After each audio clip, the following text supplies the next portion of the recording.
All right, we're live. Well, happy Friday, everyone. Hope you guys are having a good morning. Get your cup of coffee if you're on the way to work. It's a great time to tune in. Um, this is Jesus School, so let's get into it. Upcoming on today's episode, we have when is it okay to break the law? Is it right for God to send plagues? And lastly, God calls a man who doesn't want to go. So, this and more on today's episode. If this is your first time, welcome to ThroughConfusion Jesus School. We're going cover to cover through the Bible to really dig into confusing topics and give ourselves a great foundation for building our Christian life off of. Why does the Old Testament connect to the New Testament? What's God doing through the whole story? So that's what we're getting through in Jesus School. Today, we're covering the Exodus. How did I get all those things from the Exodus? You'll just have to wait and see. Stick with us to the end. If you want to put in some questions, let's go. You got my dad in there. Hello. And we're going to, we got a lot to cover today. It's an interesting question when it comes to the plagues and God sending plagues. Because so often you get this question from people who are struggling with their faith in God. Why doesn't God intervene when something evil is happening? So they always ask that question. And then when God does intervene when something evil is happening, they always flip the question and now say, oh, God is evil for intervening in this. So it's really interesting. We want to look at how God does that. But first, the joke of the week. The goal of this joke is to make my wife laugh. Dad jokes. So let's get to it. Moses was walking down the street when he bumped into George W. Bush. I don't know why George Bush was there, but Bush, seeing Moses, was like, oh, I got to make conversation with him. So he says, we're having nice weather today, huh? But Moses took one look at the president, turned, and he just booked it the other direction. The next day, Moses was walking down the same street about the same time, and there was Bush again. So Bush tries to initiate another conversation, goes up to him, but again, Moses just vanishes. He just beelines it away as soon as he comes up. So Bush was tired of this bizarre treatment. So the next day, same time, same place,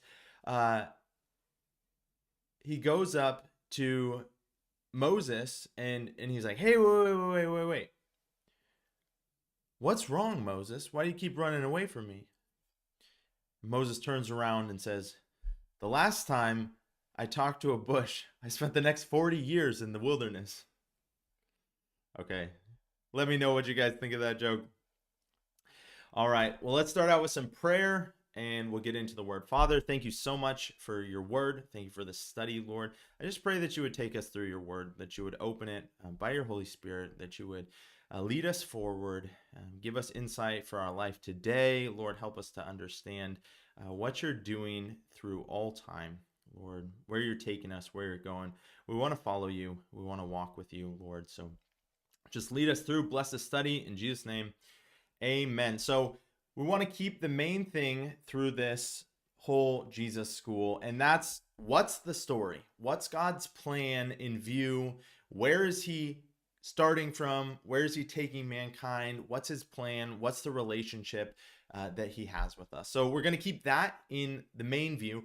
And then on the periphery, we're going to look at specific characters. I love looking at character development and seeing how characters change throughout scripture, how they grow, character flaws, character strengths. So we want to follow that through. And then we get little like sermons through this, little lessons the scripture's teaching us, what we can take for our daily life. And last time we finished with Joseph and his brothers in Egypt. Their father Jacob had died, and now they're living in the land of Goshen.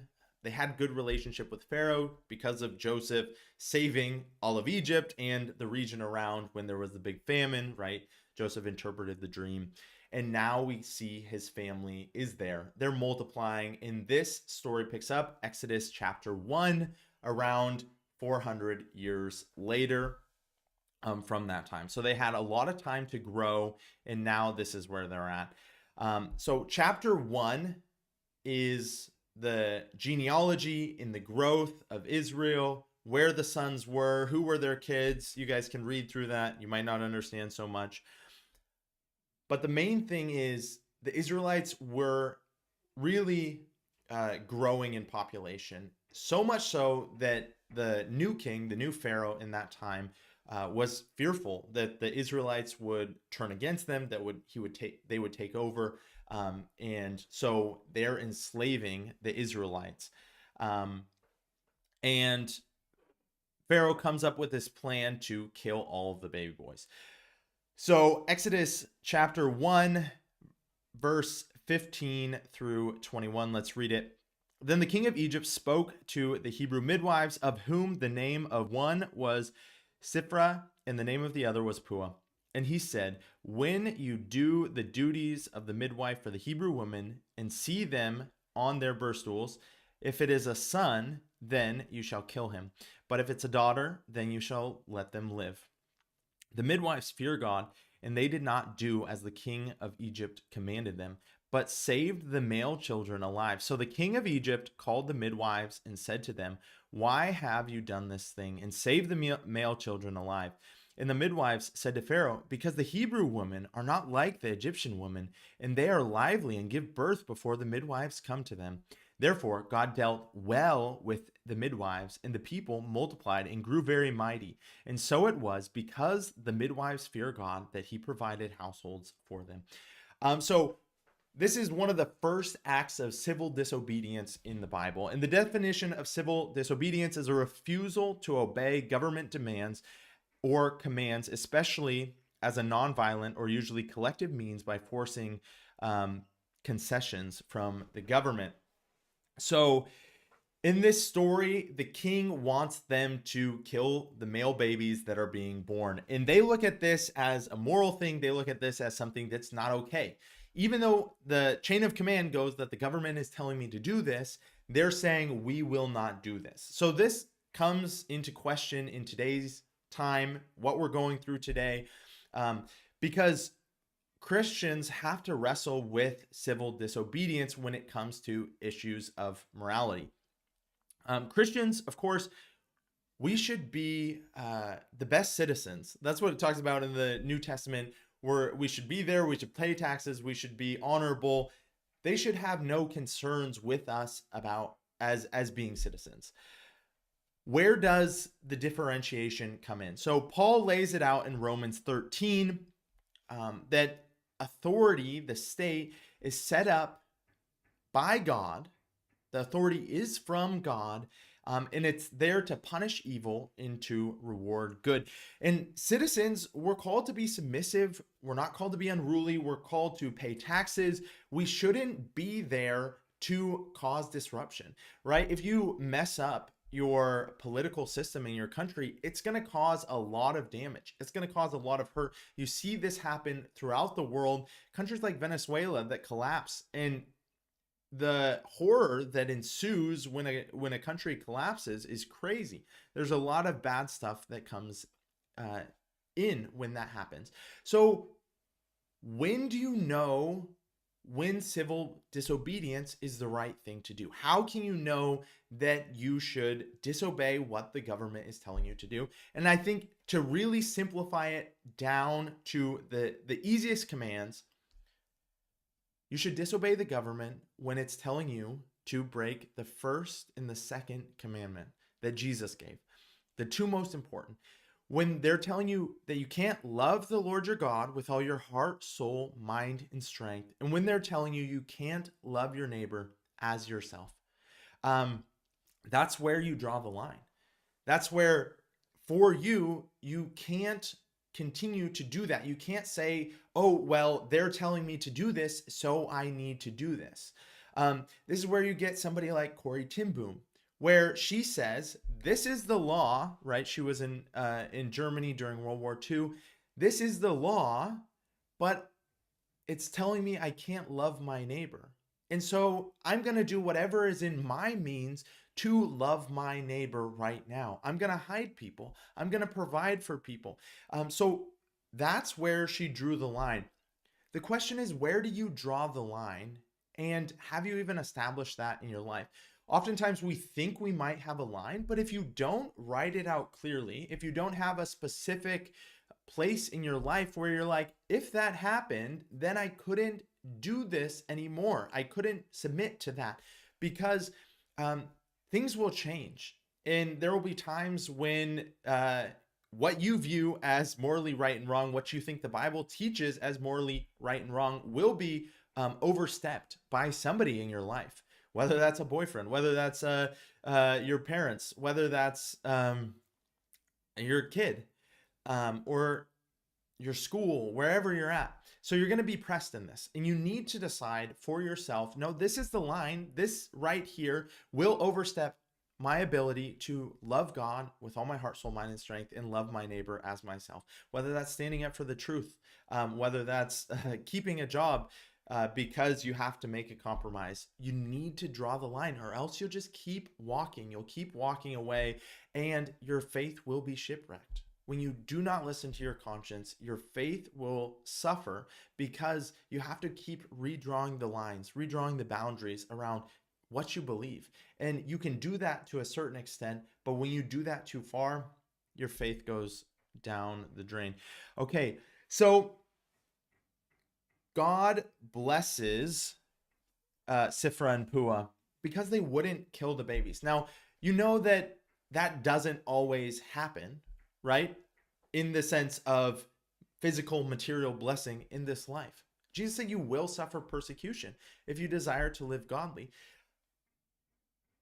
Just like Shadrach, Meshach, and Abednego, when they went in the fire, they said, we won't bow down. God can save us or he won't.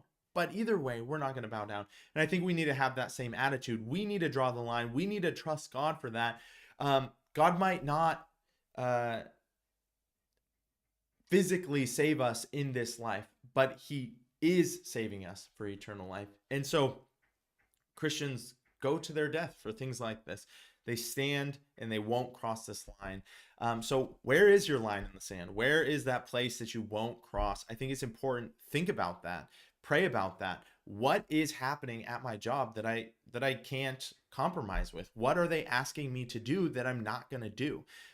Because it's important to live by those convictions. So out of this, Moses is born. And if you don't know the story, go watch Prince of Egypt. We all watched that as kids. That's the go-to Moses story.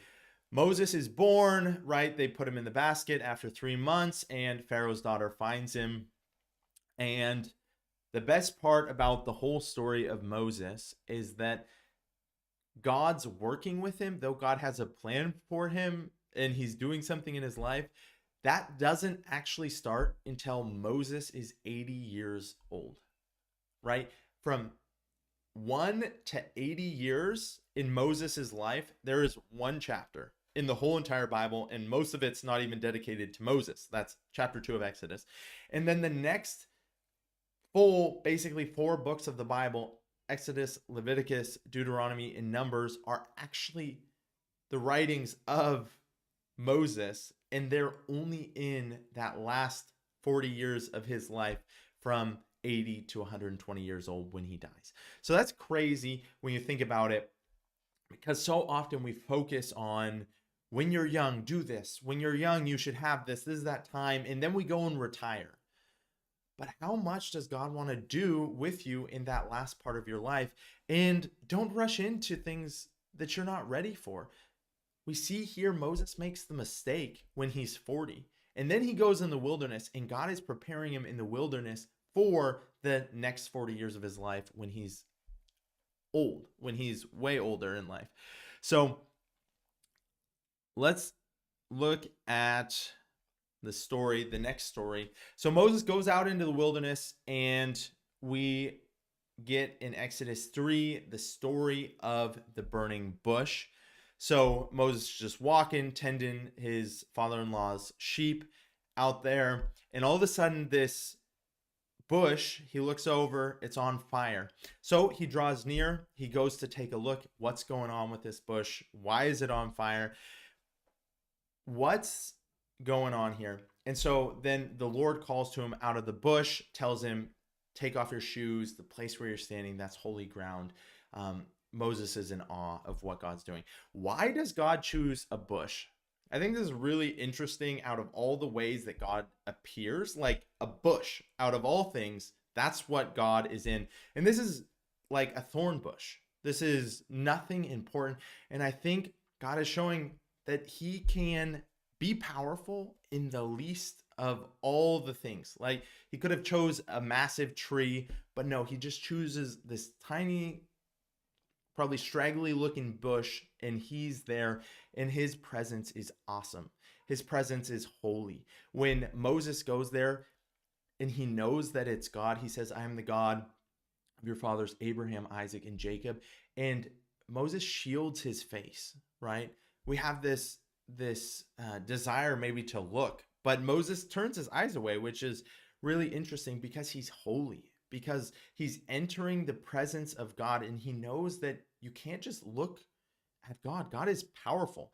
God is awesome. And so God picks up the story that he left off seemingly with Jacob 400 years before. This is a lot of time, and it's powerful that God's story supersedes our life, right? We play a part, we play a role in what's going on, but we are so small in the midst of the big picture that God is playing. And so he just picks up the story right here 400 years later, and he tells Moses that he sees, that he hears, that he knows the affliction that the people of Israel are going through. He knows their slavery, he knows their bondage, and he's heard their cries. It's powerful. Like, we think God is not in the picture so often. We think he's so far away, but this is his attitude, right? God is watching. He's knowing what's going on. He's waiting. He's hearing our petitions to him. Though he doesn't act immediately, he stores those things. He is there for those things as we're going through them. He promises that he never leaves us or forsakes us. And God is just showing who he is here.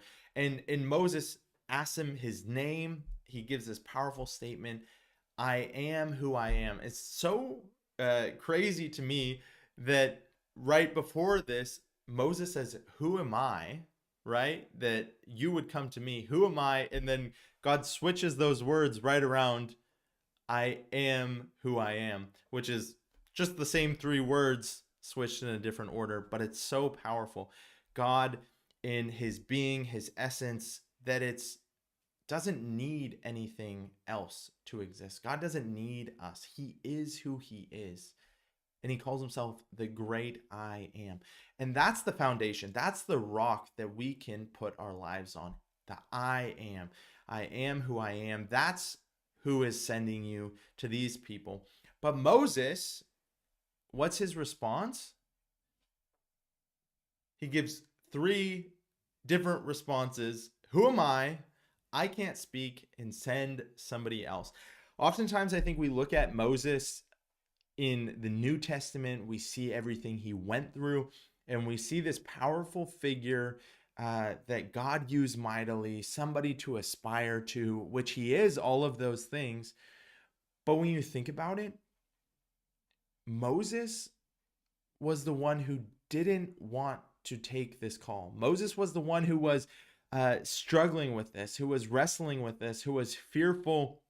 And he's telling God, I can't do this. I can't speak. Send someone else. Don't send me to do this task. If you read through that story, it's powerful. What does that mean for us? How do we apply that to our lives? I think we usually believe that if we had a stronger sign, then we would be able to obey. If we had something more powerful that God made it clear, God just, shows up and tells me to do something, then I would do it easily, right? But right now I'm just struggling. It's a little bit fearful. I don't know. But I don't think it changes, right? God literally appears to Moses right now and gives him his task. He gives him his calling, and it's still something that Moses is fearful about stepping out in. It's still something that Moses doesn't want to do. He's still struggling with it. I think anytime we come to a place where God is telling us to do something and we have to deal with the question of obedience, fear always comes up. No matter if God showed up right there and told us, or whether it's just a still small voice in our heads, it's usually a fearful thing to obey. We're usually scared to obey. And why is that? Why are we scared? I think the fear of man is so big, right? Moses thinks that he's going to be rejected if he goes. He says, they're not going to take me if I go. We fear the consequences. Maybe there's a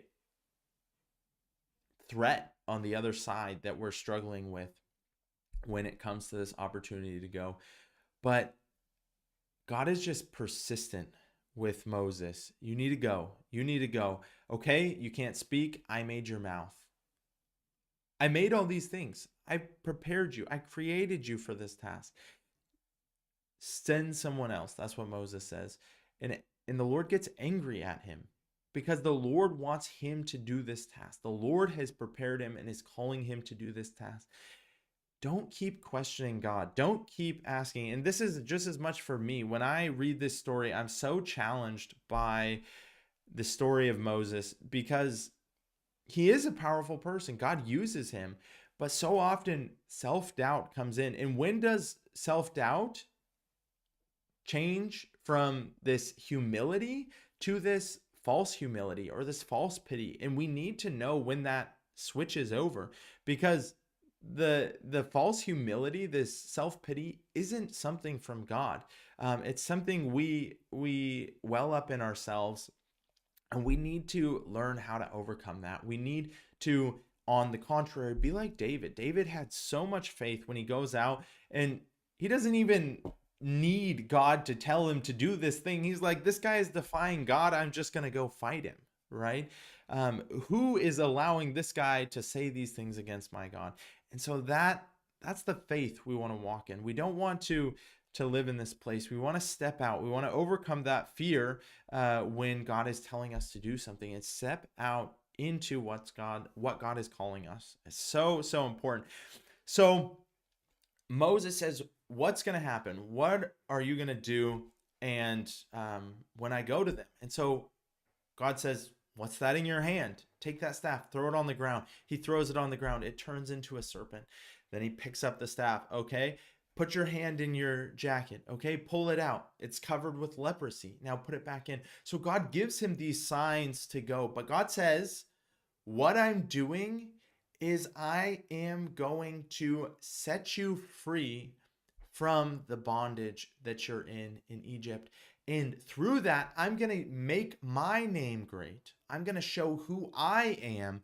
And I'm going to judge the Egyptians and the gods of the Egyptians. And so he makes that clear. He's going to do this. And how does he do it? He has this standoff of judgment between Pharaoh and himself, between the gods of the Egyptians and him, the true and the living God. And so pours out these plagues, and you guys probably know the plagues, but I want to start with this question. When God is showing judgment on people, is that something he does? Is that something he's just in doing when he has these plagues? And is that something he still does today? It's interesting with these plagues that he's using stuff that seems like it's natural.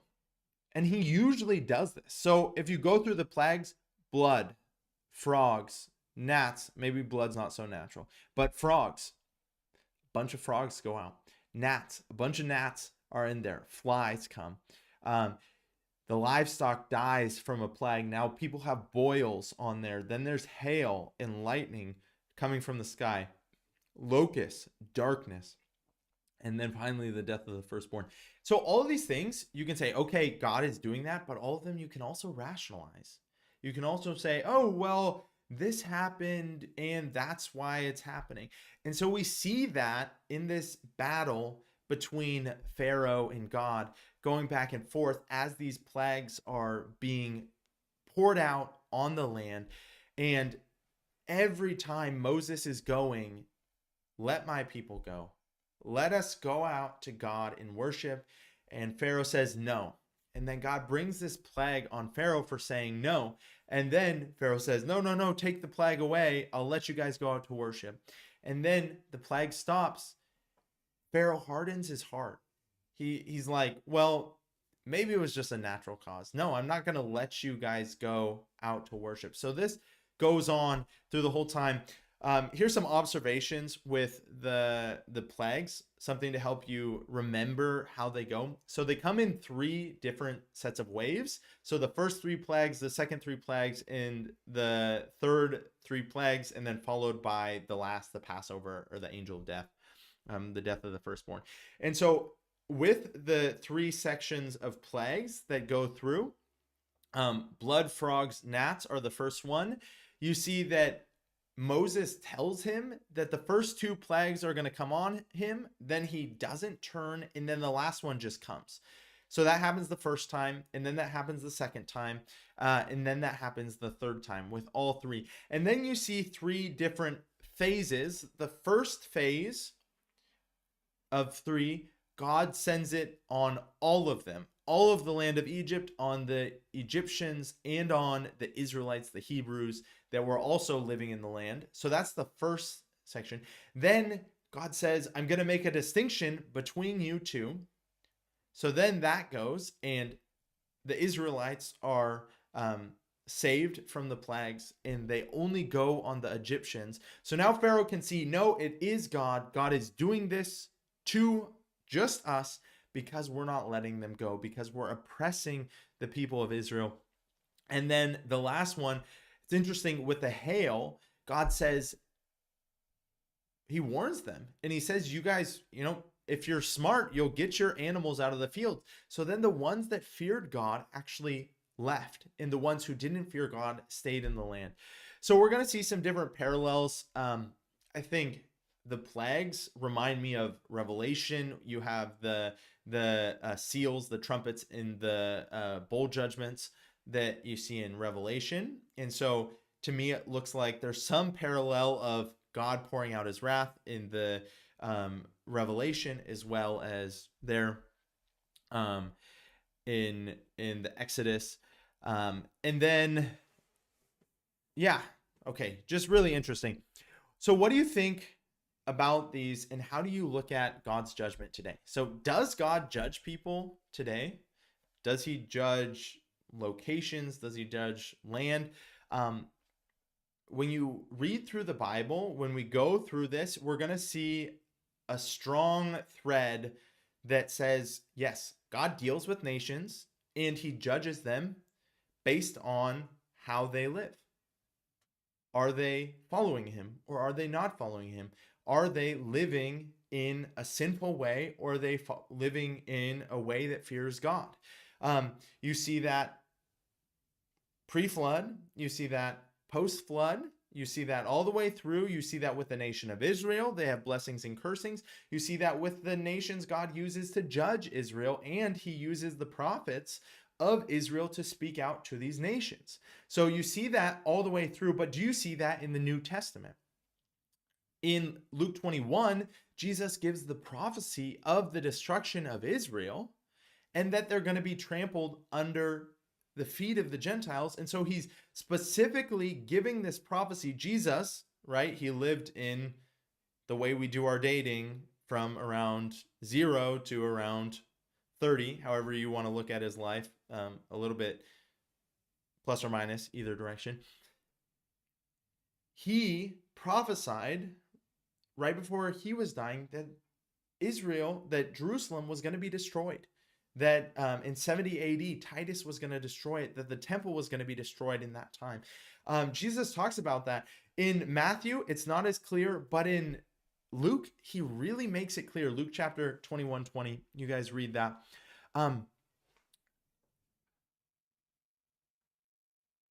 So then he's doing that in the New Testament. He promises that in Revelation. He says that there's going to be judgment for these nations. He said there's going to be judgment for Babylon, how you want to look at that.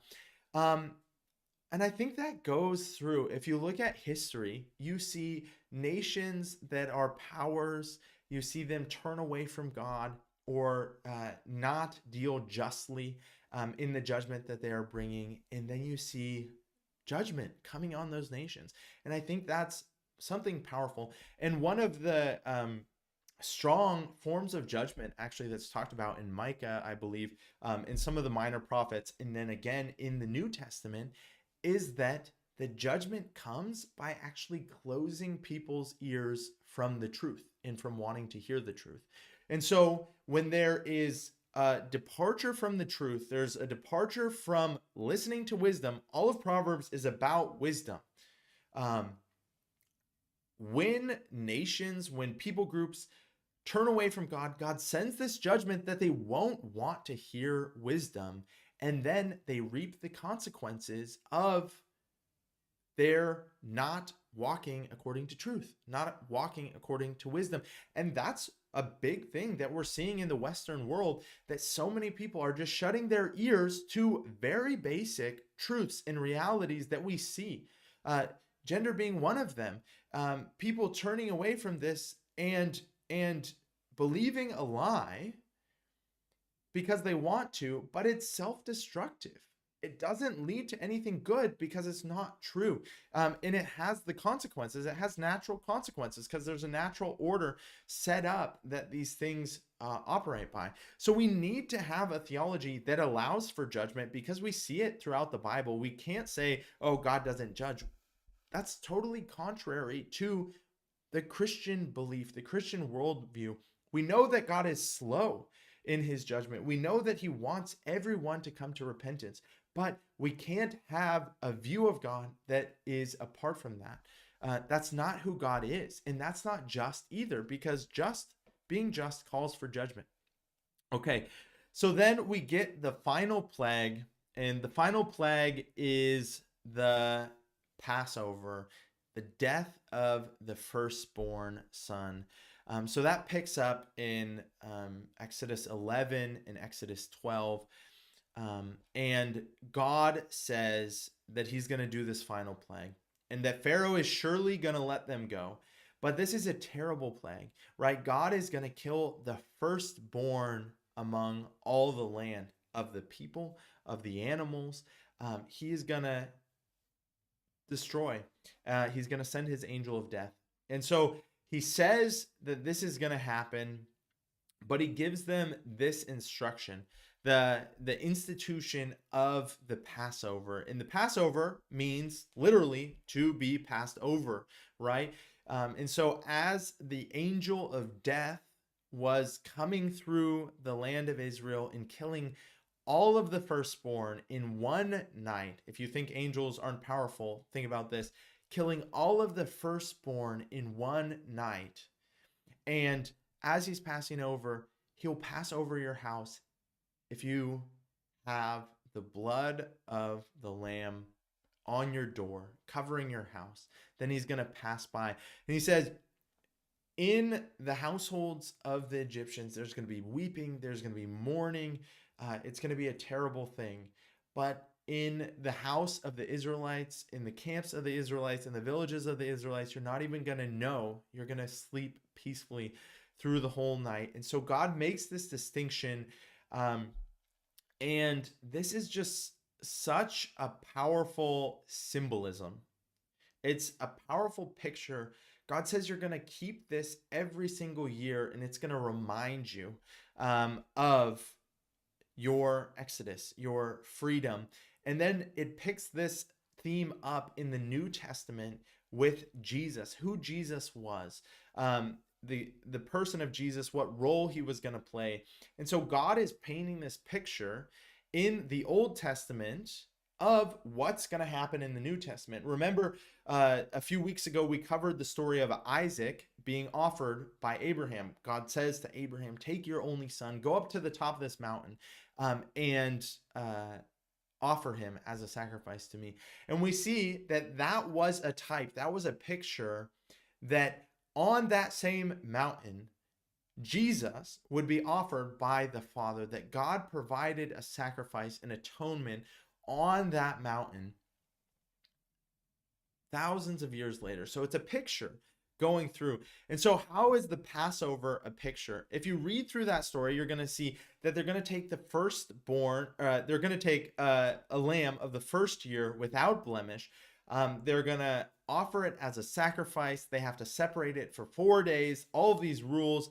Then they're going to kill it at twilight on the night of the 14th on Passover. And they're going to take the blood and they're going to put it over the doorpost of the house. They're going to burn it.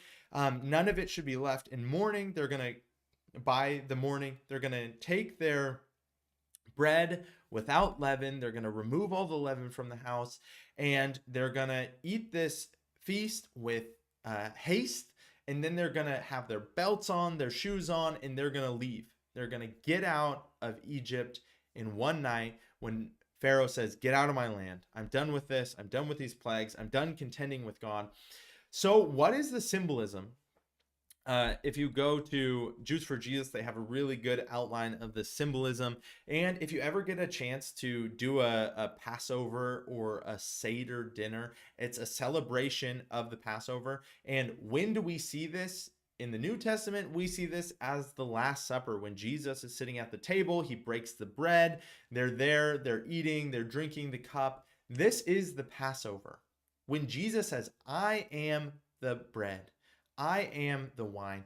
So how do we get this image? So first, there's an image of bondage and an escape from bondage. So they're in the nation of Egypt, and that's where they are physically, these Israelites, and God is delivering them out of this bondage, this slavery to Egypt, into the promised land, into their freedom. So this is a picture of, for Christians, our bondage to sin, right? And our freedom from that, our freedom to serve God. So as Christians, we're set free from the bondage of sin. The next thing is the Passover lamb. So Jesus in the New Testament is called the Passover lamb, right? When John sees Jesus, he says, behold the Lamb of God who takes away the sins of the world. What is he referencing? He's referencing this Passover lamb that happened in the Exodus, that they were to re-celebrate every single year. The Passover lamb is the lamb that's blood gets put on the doorpost and that the angel of death passes over. So the lamb there, Jesus, is called the Passover lamb. Then we have bitter herbs, right? They take the bitter herbs and they dip them in the cup. This is a symbolism. There's some differing views, but this is a symbolism of when Jesus says, whoever dips the bread in the cup with me, he's the one who's going to betray me. And so this image of dipping in the bitter herbs, it's also a representation of the bitterness of the slavery, to remember the bitterness of the slavery year after year, to not think, oh, we should go back, which the Israelites do, and Christians so often look at sin longingly. So the same picture, but initially Judas's betrayal of Jesus, this bitterness, and as well we get the example of remembering that our sin was bitter. It's not a good place to go back to. And so they specifically, if you do a Seder, they keep the herbs bitter. I think there's some horseradish and just there, and you don't put other stuff on it. You keep it bitter. And then the unleavened bread. Why is there unleavened bread? They're supposed to take this, they're supposed to remove all of the leaven or the yeast, what makes the bread rise, out of the house. And all throughout the Bible, you're going to see this picture of yeast or leaven as sin. It's always equated to sin and multiplying that sin. And so you have to remove the leaven. You have to take it out. And this is displaying that this bread is without sin, that we're a clean people as the people of Israel, that we're set apart. This is a holy thing, but it's also this picture of Jesus, because Jesus is the bread, right? He broke that. I am the body broken for you. This is the body broken for you. This bread that I'm breaking. So these powerful pictures, all the way from Exodus, that come over into what God was doing in the long run, that God was preparing this picture. He was preparing these people for what he was going to do 2,000 years later. And we're going to get into that with Leviticus, looking at the sacrifices and what God is doing there, and the foresight to Jesus in the new covenant that God is making with the whole world. But he has this relationship to the people of Israel. I just wanted to read this because it's really cool. So we have traditions and things that God specifically set up in the law in Exodus, what we see here, what they're commanded to do.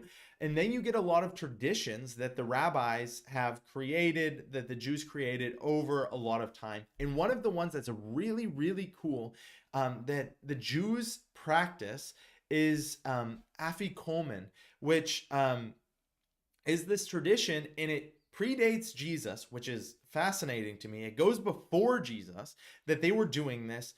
And so many of them don't know why they do this. They have some ideas, they practice it every time they have a Seder every year, but they don't know why they do it. They have different reasons, but nobody really knows. But it's a tradition that predates Jesus. So look at this. I'm just gonna read this.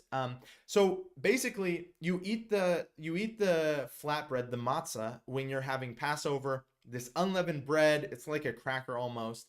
But they have this tradition where they take this pouch, the afikomen, and they take it, and it has 3 compartments in it, and so they put pieces of bread in each of the compartments. So let me just read what they say. So the pouch with 3 compartments of matzah bread, the second, the middle, the piece of unleavened bread, the afikomen, is taken from the matzah tosh, the pouch, with the 3 compartments for each of the 3 pieces of matzah during the Seder. The matzah is removed from the middle pouch. So 3 compartments, take the one out of the middle, and then it's broken. And the broken piece is wrapped in a linen cloth and becomes the afikomen that is hidden from view. So they usually give it to one of the children that's there, or the group of children, and they go and then they hide it.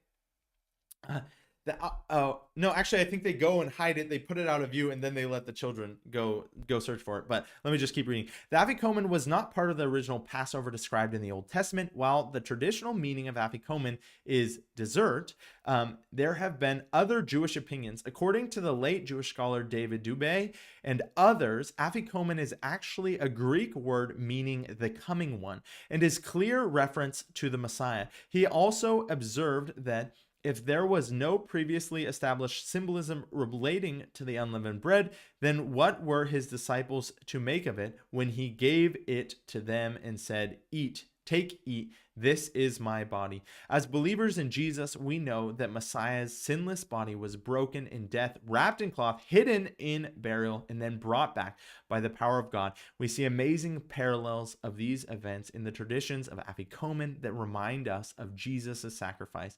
Therein lies the new significance, a new meaning brought to the Seder.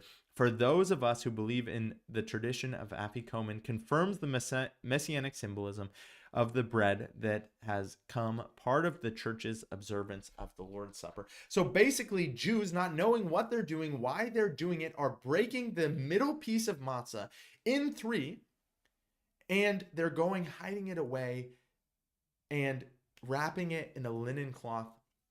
It's so interesting. You see the symbolism of the Trinity. You see Jesus being the middle, taken out, broken. And this is where Jesus got it and took it out and broke it and gave it to them. This is my body broken for you. It's so fascinating that even through the traditions, you can see what Jesus was coming to do, how he was going to fulfill these prophecies, what he was doing around. And so it's stunning. If you ever get a chance to attend a Passover Seder, and there's so much more traditions there, they don't eat the lamb, right? Because there's no place for a sacrifice. And so they put the bone of the lamb on the plate to symbolize the atonement that needs to be there, but they don't have a temple. So there's no way to atone for their sins, because without the shedding of blood, there's no remission of sins. So now they're left to rely on good works and hoping that God is merciful. But we know there is blood shed for us, right? That takes away the sin of the world. That's Jesus Christ. So they kept the Passover there in Exodus. The angel of death passed over them in their houses because they had the blood of the lamb on the doorpost. So that's why the angel of death passed over. The gospel is written here through and through. So this is a physical event that actually happened in the Old Testament, the Exodus, and it points so clearly to what God did 2,000 years ago in the New Testament through Jesus, with the spiritual picture, taking us out of our slavery and our bondage to sin. He did that overnight, right? When he atoned for our sin. When we put our faith in him, then we are freed from the bondage of sin and death and set free. That's what the gospel is. Christ, our Passover lamb, our protection from judgment and the angel of death. In our Exodus, we take it with haste. We get out. That's what God wanted to do. Eat it with your boots on and your belt ready, so that you can get out of sin. And we're going to pick it up next week. Egypt is not done with the Israelites. They're going to pursue them, and then we will see what happens and how God brings a deliverance. But we just need to watch this picture. We need to follow this picture of what God's doing throughout the Bible. It's so powerful, the imagery of all of these things that God is doing. Okay, well, if you guys have any questions, I would say take a moment, write those in the chat. There's a lot of things I didn't cover. If there's anything you had a question about that you want to cover, just put that in the chat. We'll get to that in just a second. But the news of this week, many of you guys have probably heard Harrison Butker, the kicker for the Kansas City Chiefs, 3-time Super Bowl champion, is under a lot of heat. He's under a lot of controversy right now, as he gave a commencement speech at Benedictine College, which is a Catholic university. And a lot of people are angry because he made a lot of strong statements in this commencement speech that would be considered hate speech to some people. So I thought it's really interesting that this has become such a big deal.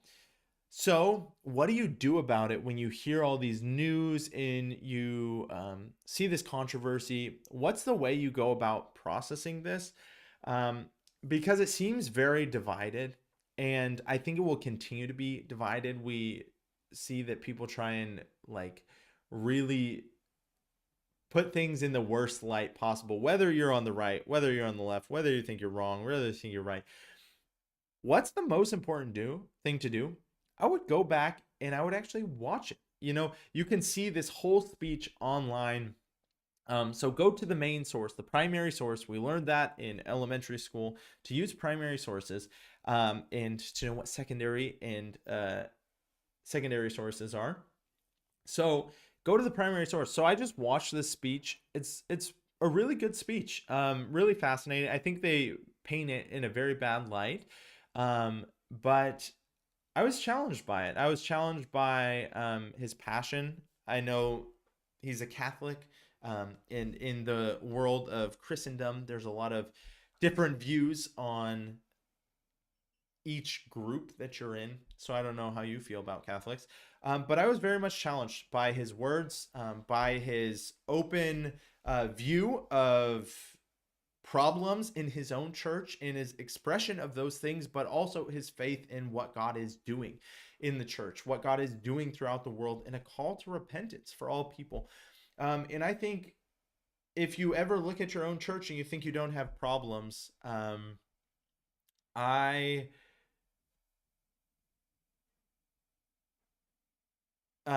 yeah, you look at your church and it might have problems, but knowing um what God's heart is in that, not just covering over them, but dealing with them and looking forward to what God really wants to do in the world, what things are true, what things are right, what things are good. And he's giving a commencement speech. And so he's speaking to people that are graduating, that are going into the world, and he's trying to speak truth to them, the things that will be helpful. And whether that's considered hate speech or that's not, truth doesn't always feel good. So I would challenge you guys to go look at that, listen to that speech, yeah, and see what God can speak to you through that. Okay, so that was the news. Let's get to a question. Thank you. Your point about the plagues that affected the Israelites and then the plagues that did not was helpful. Can you clarify that a little bit?